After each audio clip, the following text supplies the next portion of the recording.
Oh my god. Only lame niggas say that shit.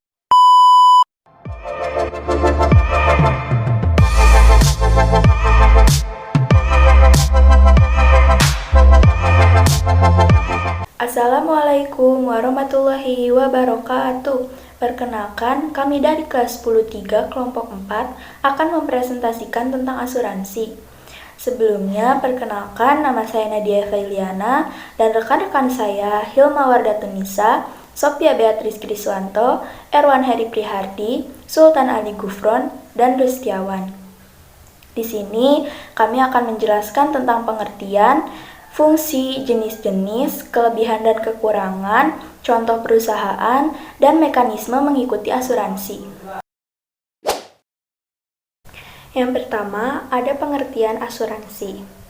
Berdasarkan pasal 246 KUHD, disebutkan asuransi atau pertanggungan adalah suatu perjanjian dengan mana seorang penanggung mengaitkan diri kepada seorang tertanggung dengan menerima suatu premi untuk penggantian kepadanya karena suatu kerusakan atau kehilangan keuntungan. Lebih singkatnya lagi, asuransi adalah perjanjian antara penyedia jasa layanan asuransi dan masyarakat. Jadi, pihak tertanggung adalah pihak yang mengasuransikan atau mempercayakan miliknya atas suatu resiko yang mungkin terjadi.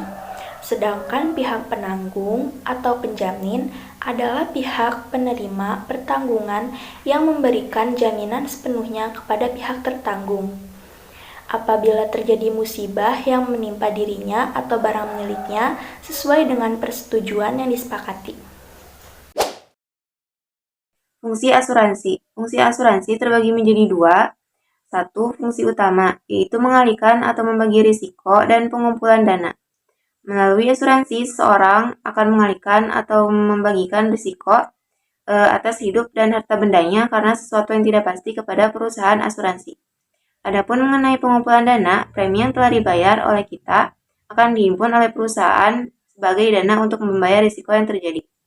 Yang kedua, ada fungsi sekunder. Fungsi sekunder dari asuransi antara lain pengendalian kerugian, adanya keamanan sehingga tertanggung dapat berkonsentrasi pada usahanya, pencegahan kerugian melalui identifikasi berbagai risiko yang potensial, dan manfaat sosial yaitu mempercepat pemulihan ekonomi.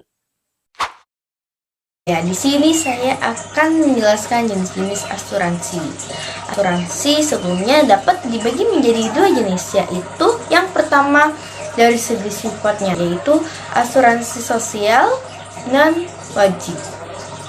Yang selanjutnya asuransi sukarela. Yang kedua dari segi objek dan bidang usaha, yaitu asuransi orang. Yang kedua, asuransi umum atau kerugian. Yang ketiga, perusahaan reasuransi. Yang terakhir, yang keempat adalah perusahaan asuransi sosial. Kelebihan dan kekurangan. Berikut ini kelebihan dari asuransi. 1. Upaya antisipasi terhadap kondisi keuangan di masa depan. 2. Menjaga keuangan tetap stabil meski terjadi kondisi darurat di masa depan. 3. Perlindungan terhadap diri dan juga keluarga. Kekurangan asuransi. Dana bisa hangus apabila premi tidak dibayar. Setiap asuransi memiliki sistem dana hangus, jadi jika berhenti membayar premi tiap bulannya, otomatis yang kita bayar sebelumnya hangus dan tidak bisa melakukan klaim. 2. Sebagian dana premi menjadi keuntungan perusahaan. Berkaitan dengan poin sebelumnya, pembayaran yang berhenti di tengah jalan membuat pembayaran yang sebelumnya kita lakukan jadi hangus. Itu membuat kita tidak bisa melakukan klaim hasil dana premi yang kita pernah bayarkan sekarang menjadi milik perusahaan asuransi. Contoh perusahaan. Contoh perusahaan asuransi. Asuransi Jiwa, PT Asuransi Jiwa Ari Sarana Wana Arta. Asuransi umum, PT Asuransi Jasara Harja Putra. Asuransi sosial, BPJS Kesehatan. Reasuransi, PT Reasuransi Internasional Indonesia. Mekanisme yang dijalankan asuransi adalah memindahkan dampak kerugian dari seseorang yang merupakan anggota kelompok ke seluruh anggota dalam kelompok tersebut. Berikut ini mekanisme mengikuti asuransi. 1. Kenali produknya. 2. Cari asuransi terpercaya. 3. Lengkapi dokumen. 4. Baca polis dengan teliti. 5. Bayar premi. Mungkin hanya itu yang dapat kami sampaikan. Mohon maaf bila banyak kesalahan dan kekurangan. Terima kasih telah menyaksikan. Wassalamualaikum warahmatullahi wabarakatuh.